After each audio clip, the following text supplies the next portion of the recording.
नमस्कार। छत्तीसगढ़ अखबार के यूट्यूब चैनल इंडिया आजकल के स्टूडियो से मैं सुनील कुमार। जंग के बादल छाए हुए हैं हिंदुस्तान और पाकिस्तान के बीच। सरहद पर तो छाए हुए हैं ही, दोनों तरफ से तैयारियां चल रही है। कुछ भारत की तैयारियां नेवी की भी चल रही है समंदर की सीमा में। कुछ जमावड़ा हो रहा है सरहद पर। पाकिस्तान ने अफ़गानिस्तान सरहद पर तैनात सेना के अपने कुछ हिस्से को पाक ऑक्युपाइड कश्मीर POK आज़ाद कश्मीर की तरफ भेजना शुरू कर दिया है। जंग के मौके पर जिस तरह की तैयारियां चलती है भारत और पाकिस्तान के बीच, दोनों चल रही हैं। खासकर कल प्रधानमंत्री का एक बयान आया, वो उन्होंने सेना प्रमुखों के साथ और रक्षा मंत्री के साथ अपनी बैठक के बाद उन्होंने गिने चुने शब्दों में एक बयान दिया।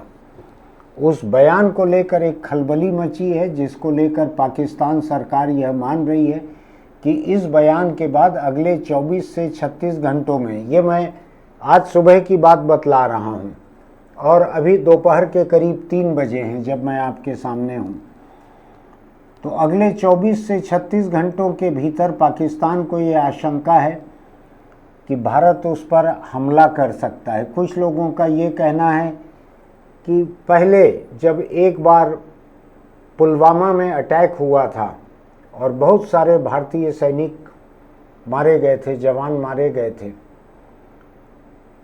तो उसके बाद भारत ने जो हवाई हमला एक किया था छोटा सा आतंकियों के अड्डों पर, इस बार का हमला उससे ज़्यादा बड़ा हो सकता है, ऐसा पाकिस्तान के लोगों का मानना है। भारतीय प्रधानमंत्री ने जो कहा उसके एक एक शब्द का महत्व है, ध्यान से सुनिएगा। उन्होंने इस बैठक में कहा, जो बाद में सरकारी रूप से जारी हुआ, क्योंकि ये बैठक तो गोपनीय बैठक थी, उच्च स्तरीय, इसकी कोई रिकॉर्डिंग तो बयान की थी नहीं, तो सरकार की तरफ से जो जारी हुआ बैठक का हिस्सा, उसकी जानकारी उसमें कहा गया।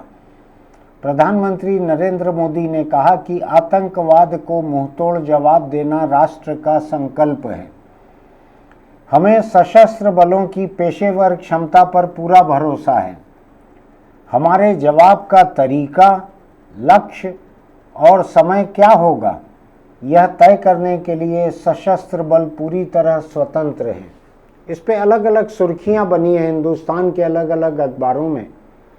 टीवी चैनलों की बात मैं ज़्यादा नहीं करता, वो पिछले 4-5 दिनों से 5 घंटे में पाकिस्तान को ख़त्म करने में लगे हुए हैं।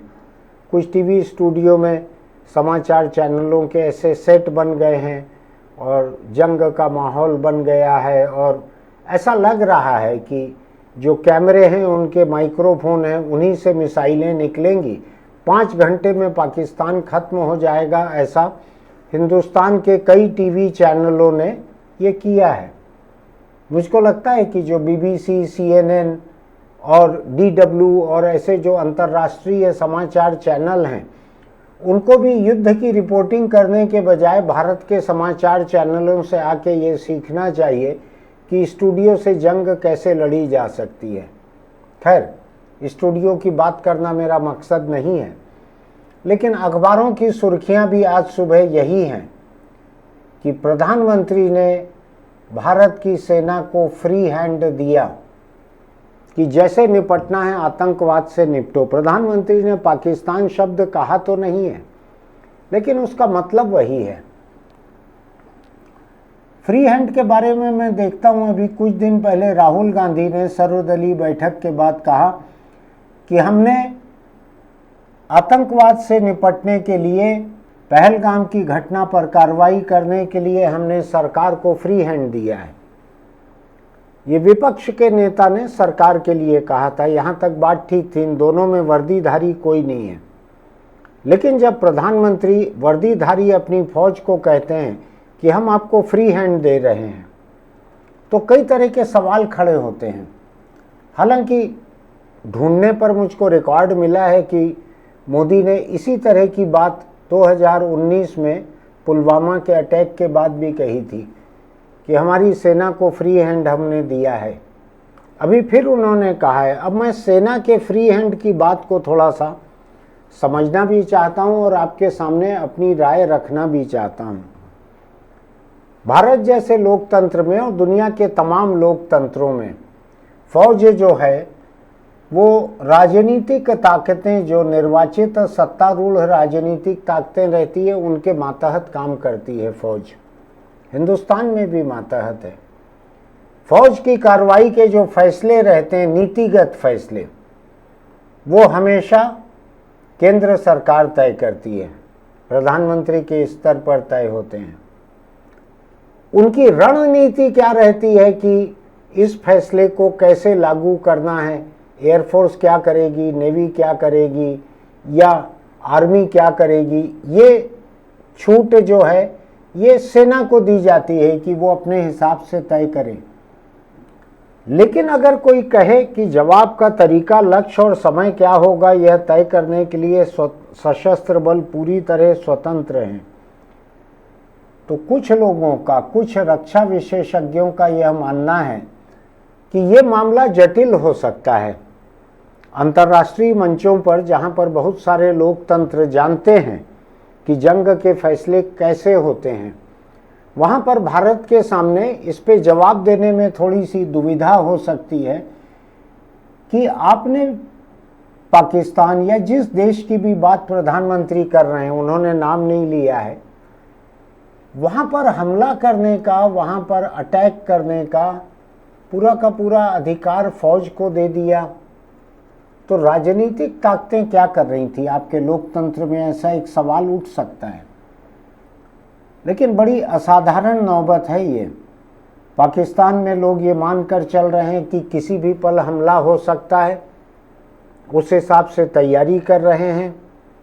फौज को हमेशा मज़ा आता है जंग में, अफसरों को, क्योंकि जब भी आप देखेंगे कि फौज में शहीद होने वालों में अफसर बहुत ही कम रहते हैं और जंग का फैसला लेने वाले नेता कभी भी शहीद नहीं होते हैं, वो राजधानियों में रहते हैं।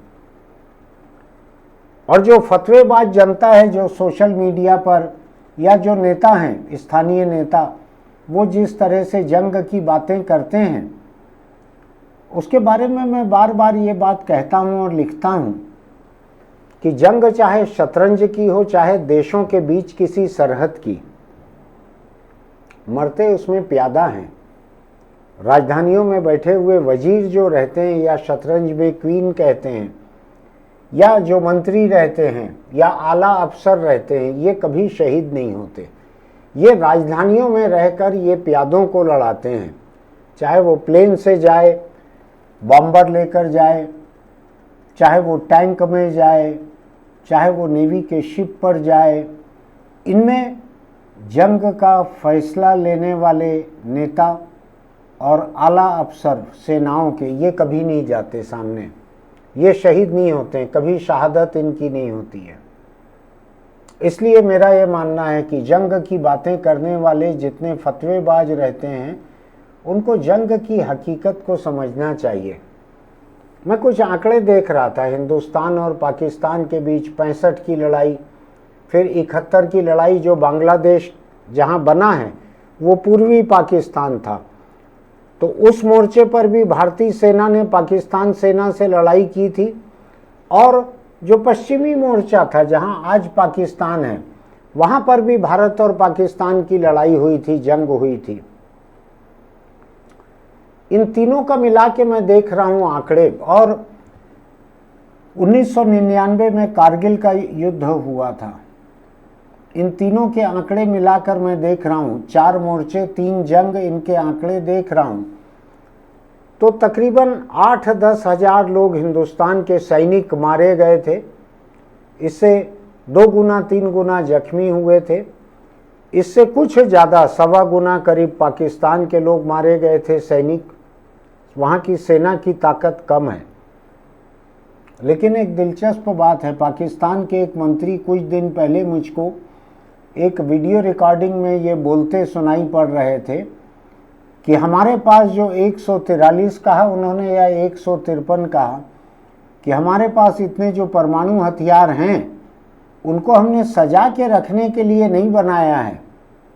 हमारा एक एक परमाणु हथियार हिंदुस्तान की तरफ निशाना लगाए हुए है। मिसाइलें हमारी तैयार हैं। उन्होंने कई मिसाइलों के नाम भी गिनाए थे, मुझको ठीक से नाम याद नहीं है, कुछ गाजी गजनवी कुछ इस तरह के नाम थे वो।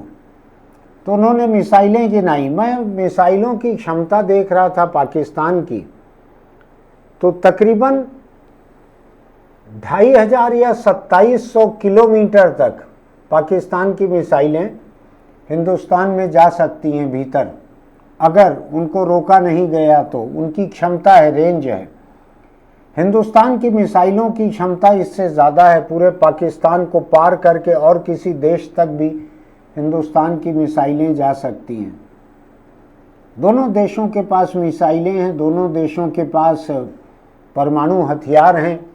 मैं एक दूसरा ज़्यादा भरोसेमंद आंकड़ा देख रहा था, मंत्री जी पाकिस्तान के जो हैं उनके कहने के बजाय, तो मुझको एक आंकड़ा मिला है कि भारत के पास 172 परमाणु हथियार हैं और पाकिस्तान के पास 170। परमाणु हथियार रखने के मामले में आंकड़ा जो है एकदम आसपास है। ये स्वीडन का एक थिंक टैंक है, Stockholm International Peace Research Institute SIPRI. इसकी 2024 की रिपोर्ट है, जिसके मुताबिक भारत के पास 172 और पाकिस्तान के पास 170 परमाणु हथियार हैं। दोनों के पास मिसाइलें पर्याप्त संख्या में हैं। फौज के मामले में पाकिस्तान कुल मिलाकर पीछे है, नीचे है, क्योंकि हिंदुस्तान का अपनी फौज पर खर्च जो है पाकिस्तानी फौज के खर्च के मुकाबले 9 गुना ज़्यादा है, 9 गुना। और सैनिकों की संख्या भी लाखों ज़्यादा है हिंदुस्तान की। पाकिस्तान के पास प्लेन, मिसाइल, हेलीकॉप्टर, पनडुब्बी, जहाज, इन सब मामलों में कहीं कहीं आसपास है मुकाबला और कई जगह पाकिस्तान नीचे है। अब सवाल ये उठता है कि जिस जंग की उम्मीद हिंदुस्तानी टीवी चैनल कर रहे हैं, मैंने पाकिस्तानी चैनल अभी देखे नहीं है, इसलिए मैं उनको कोई क्लीन चिट देता नहीं हूँ। मैं इस धंधे में भी नहीं हूँ क्लीन चिट देने के। तो पाकिस्तान के चैनल क्या कर रहे हैं मुझको नहीं मालूम है, लेकिन हिंदुस्तान के चैनल जिस तरह से 5 घंटे में पाकिस्तान को ख़त्म करने की मुनादी कर चुके थे, उसके बाद से अभी तक कितना 150 घंटे तो गुजर ही चुके हैं। जैसा ट्रंप ने कहा था 24 घंटे में मैं रूस और यूक्रेन की जंग बंद करवा दूंगा, आज 100 दिन पूरे हो चुके हैं ट्रंप सरकार के, अभी जंग किसी किनारे नहीं पहुंची है यूक्रेन और रूस के बीच। क्या इस नौबत को समझा जाए?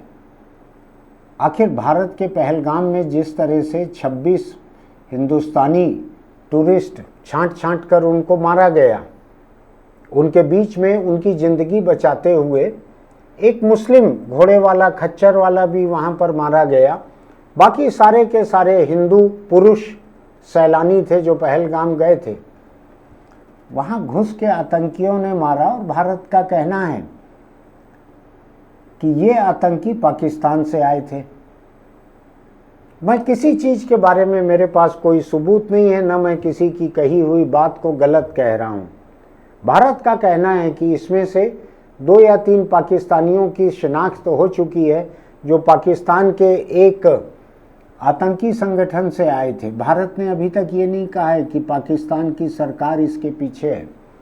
पाकिस्तान की सरकार ने कहा है कि हम एक बिल्कुल ही स्वतंत्र जांच के लिए, निष्पक्ष और स्वतंत्र जांच के लिए तैयार हैं, अंतर्राष्ट्रीय जांच हो जाए।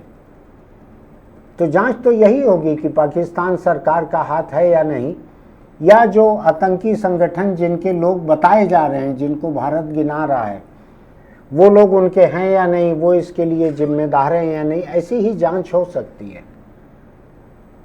फिलहाल भारत में सोशल मीडिया पर लोग जमकर इस बात की फरमाइश कर रहे हैं कि जंग हो जानी चाहिए, गोला बारूद ख़त्म कर देना चाहिए हिंदुस्तान को पाकिस्तान के ऊपर।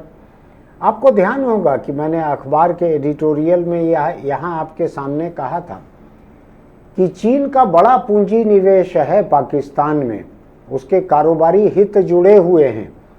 यूरोप तक एक रास्ता बनाने के लिए, ट्रांसपोर्ट का रास्ता बनाने के लिए चीन जिस प्रोजेक्ट पर काम कर रहा है उसका पूरा दारोमदार पाकिस्तान के ऊपर है।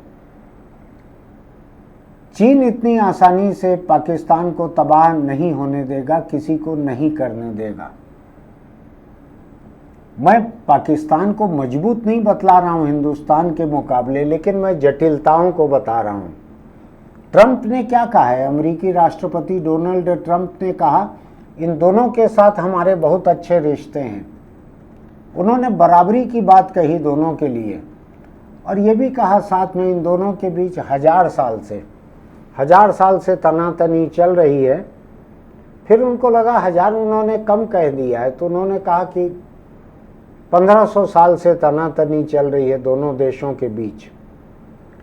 मैं जब 1500 साल देखता हूँ तो 1500 भी नहीं, 1000 साल देखता हूँ, और 1000 भी नहीं, मैं करीब 500 साल ही देखता हूँ मान लीजिए हिंदुस्तान और पाकिस्तान के बीच।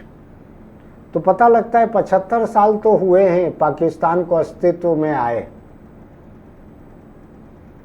और अखंड भारत जिसको कहते हैं, अफगानिस्तान से लेके इधर बर्मा तक फैला हुआ और आज का बांग्लादेश और नेपाल ये सब फैला हुआ, जिसको अखंड भारत कहते हैं, वो भी 500 साल पुराना नहीं है, हाल फिलहाल का ही है। जब मुगल यहाँ आकर काबिज हुए थे उस समय तक भी भारत अखंड भारत जैसा चल रहा था। दिल्ली की या हिंदुस्तान में जो हुकूमत बैठी थी मुगलों की, वो उधर तक राज करती थी। तो क्या होगा ऐसी नौबत में? ट्रंप जैसा गैर जिम्मेदार आदमी वो किसका साथ देगा, जो इसको 1500 साल से तनातनी चलना बतला रहा है, जिसको ये होश नहीं है कि पाकिस्तान को बने अभी 75 साल हुए हैं। किस बात की तनातनी 1500 साल से इनके बीच चल सकती है, भारत और पाकिस्तान के बीच? तो ऐसा बकवास करने वाला इंसान जो है ये किसके काम आएगा? लेकिन ट्रंप ने एक बात जाहिर कर दी है, उसके शब्दों का मतलब यह है कि भारत और पाकिस्तान दोनों से बराबरी की दूरी बनाकर चल रहा है। कम से कम इस बयान के बारे में मैं कह सकता हूं। चीन ने पहलगाम के आतंकी हमले की निंदा की थी, लेकिन अभी चीन जो है पाकिस्तान से के साथ खड़ा हुआ दिख रहा है। एक कांग्रेस का भूतपूर्व विधायक है छत्तीसगढ़ में, उसके सोशल मीडिया अकाउंट पर कुछ ऐसा पोस्ट हुआ कि पाकिस्तान पे हमला करेगा हिंदुस्तान तो चीन जो है वो पाकिस्तान का साथ देगा और भारत हार जाएगा जंग, ऐसा कुछ पोस्ट हुआ। जब उसको लेके बवाल बहुत हुआ तो उसने कहा मेरा अकाउंट हैक हो गया था। पहले ये बहाना चलता था कि मेरे बयान को तोड़ मरोड़ के छापा गया, अब ये चलता है कि मेरा अकाउंट हैक हो गया। लेकिन सवाल ये उठता है कि क्या भारत और पाकिस्तान के बीच सचमुच ही कोई जंग हो सकती है?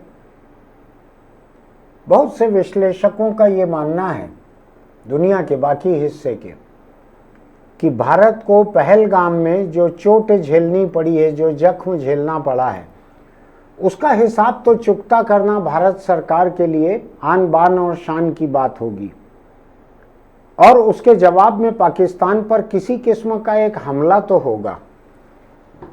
वो हमला आतंकी ठिकानों पे होगा या वो हमला किसी जंग की शक्ल लेगा, इसको लेकर दुनिया में आशंका है। अभी पसंद नहीं कर रहे हैं लोग जंग को। पाकिस्तान ने खुद ने ये कहा है, मैंने उन पाकिस्तान सरकार का बयान देखा तो दुनिया के कई मित्र देशों से वो बात कर रहा है, खाड़ी के देशों से, दूसरे मित्र देशों से, कि हिंदुस्तान का हमला जो होने का आसार दिख रहा है इसको रोका जा सके, टाला जा सके। उसकी एक वजह यह है कि पाकिस्तान की अर्थव्यवस्था इस हद तक खोखली हो चुकी है कि आटे के लिए होने वाले दंगे में कई लोग मारे जा रहे हैं। खराब हालत है पाकिस्तान की, आर्थिक हालत बहुत खराब है। अब चीन उसका कितना साथ देगा और खासकर भारत के खिलाफ साथ देगा या नहीं।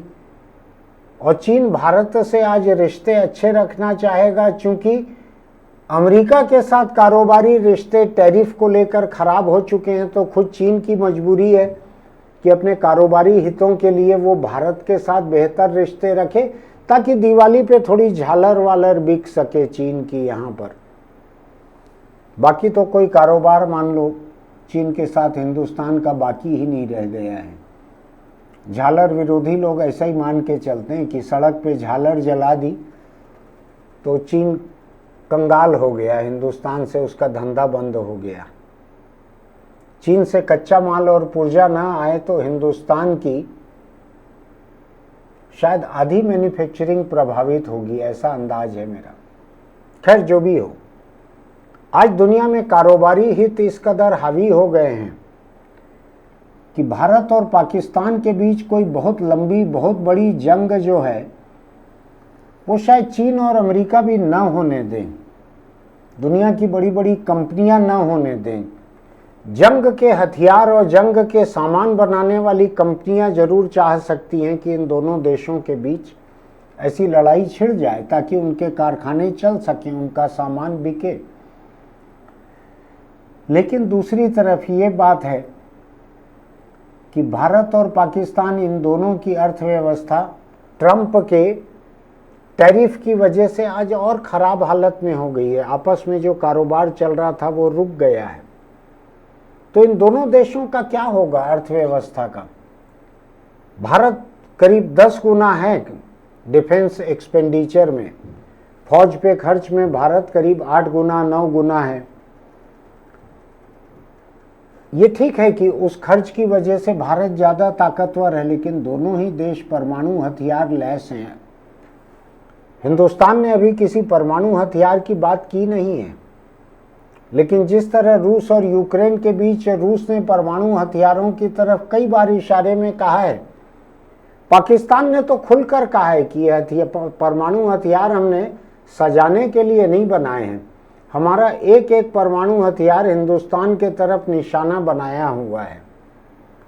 मैं इस बात को बहुत गंभीर नहीं मानता कि पाकिस्तान से हिंदुस्तान की तरफ कोई परमाणु हथियार का हमला हो सकता है। मेरा अभी भी मानना है कि दुनिया की बाकी ताकतें इतना दबाव बना के रखेंगी कि भाई ठीक है, पहलगाम के मुकाबले हिंदुस्तान कोई छोटा मोटा हमला करना चाहता है तो कर ले, लेकिन उसको चैप्टर क्लोज करे वहाँ पर। मैं किसी नतीजे को आपके सामने नहीं रख रहा हूँ, मेरे पास कोई समाधान भी नहीं है, लेकिन मेरा मानना है कि प्रधानमंत्री नरेंद्र मोदी ने फौज को जो खुली छूट देने की बात कही है, भारत की राजनीतिक व्यवस्था वैसी है नहीं। भारत की राजनीतिक व्यवस्था में सरकार को ही राजनीतिक फैसले लेने हैं कि किसी देश पर हमला किया जाए या नहीं, कितना बड़ा किया जाए, जंग छिड़ी जाए या नहीं, कितनी लंबी खींची जाए। उसके बाद के मामूली जानकारियों के लिए, मामूली खुलासे के लिए फौज को खुली छूट दी जा सकती है, लेकिन वो खुली छूट भी राजनीतिक ताकत जो कि केंद्र सरकार है भारत जैसे लोकतंत्र में, उसकी निगरानी और देखरेख में ही होती है। कोई ये नहीं कहता कि 3 गोली चलाओ, 5 गोला दागो, 2 बम गिराओ, इतनी बारीकी में राजनीतिक ताकतें नहीं जाती, लेकिन लगातार नज़र रखती हैं और ज़रूरत पड़ने पर, अंतर्राष्ट्रीय दबाव प्रभाव पड़ने पर, कोई घटना हो जाने पर यह भी किया जाता है कि फौज को कहा जाता है कि अभी रुक जाओ, ये भी होता है। तो भारत और पाकिस्तान के बीच जंग की हसरत रखने वाले सरहद के दोनों तरफ के लोगों से मेरा यही कहना है कि जंग में आम लोग मारे जाएंगे, ऐसा मत होने दीजिए। जंग अच्छी बात नहीं है। मैं हिंदुस्तान को किसी जवाबी हमले से नहीं रोक रहा हूं, जो कि पहलगाम में बेकसूर लोगों को मारने की वजह से नौबत आई है। सरकार के लिए भी शर्मिंदगी है, कि देश भर से सैलानी पहुंचे हुए थे और वहां पर सरकार का कोई सुरक्षा इंतजाम नहीं था। एक रिपोर्ट में आज देख रहा था कि पुलिस ने खच्चर चलाने वालों के एसोसिएशन के अध्यक्ष को फ़ोन करके कहा वहाँ कोई घटना हो गई है, तुम जल्दी पहुँचो। और वो मुस्लिम अध्यक्ष वहाँ पहले पहुँच गया, उसके पौन घंटे बाद या 1 घंटे बाद पुलिस पहुँची है। तो शर्मिंदगी की बात तो है हिंदुस्तान के लिए कि इतना बड़ा हमला हो गया, बेकसूर सैलानी मारे गए, और आप कह रहे हो कि पाकिस्तान से आए हुए आतंकियों ने किया है। तो आप क्या कर रहे हो उनके बारे में? पिछली बार पुलवामा के अटैक के बाद भारत ने जो अटैक किया था, भारत का तर्क था कि उसने आतंकियों के प्रशिक्षण शिविर पर हमला किया था। टेररिस्ट ट्रेनिंग कैंप पर हमला करने की बात भारत ने कही थी। पाकिस्तान ने कहा था कोई नुकसान नहीं हुआ, बात आई गई हो गई। अब क्या होगा? लेकिन मैं जंग के नाम से बहुत डरता हूं, क्योंकि दोनों देशों के सबसे भूखे प्यासे, सबसे गरीब लोग जो हैं उनके हक पहले मारे जाते हैं। और जिन लोगों को जंग को लेकर एक युद्धोन्माद मीडिया के जिस हिस्से के दिमाग पे चढ़ा हुआ है, खासकर टेलीविज़न चैनलों के, उनकी बातों को गंभीरता से लीजिएगा मत।